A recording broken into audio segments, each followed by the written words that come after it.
જામનગર અગાઉ ભાજપમાં જોડાયેલા અને કોંગ્રેસના પૂર્વ નગરસેવક અતુલ ભંડેરીની ઘર વાપસી।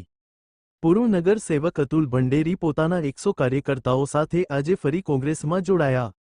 કોંગ્રેસના નેતા વિક્રમભાઈ માડમ સહિતના આગેવાનોએ ખેસ પહેરાવી પૂર્વ નગરસેવકની ઘર વાપસી કરી। અતુલ ભંડેરી વોર્ડ નંબર 16માં કોંગ્રેસના નગરસેવક હતા।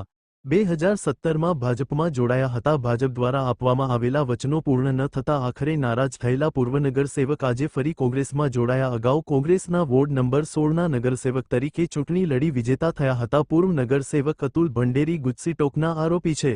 હાલ જામીન પર જેલમુક્ત છે।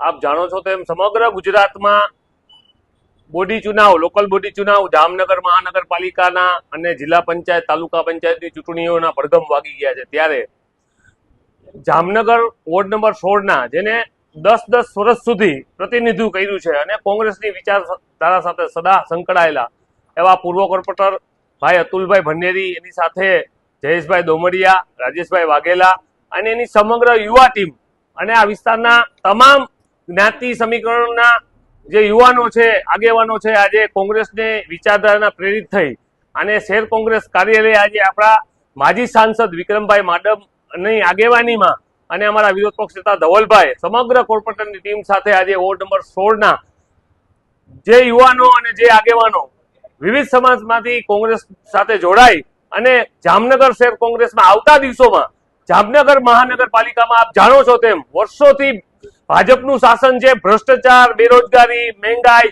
રોડ રસ્તામાં ભ્રષ્ટાચાર, જે લાખો કરોડોના 40% કમિશન વાળી આ ભાજપ સરકાર મહાનગરપાલિકા જ્યારે જામનગરમાં હોય ત્યારે એને ઉખાડી ફેંકવાની આજે કટિબદ્ધતા સાથે આવા યુવાનો અને આવા કટિબદ્ધ આગેવાનો કોંગ્રેસ જોઈન કરી છે। આવતા દિવસોમાં જામનગરમાં ખૂણે ખૂણે, ગલીએ ગલીએ કોંગ્રેસનો ઝંડો લહેરાશે અને આવતા દિવસોમાં કોંગ્રેસનું નેતૃત્વ જામનગર મહાનગરપાલિકામાં આવશે।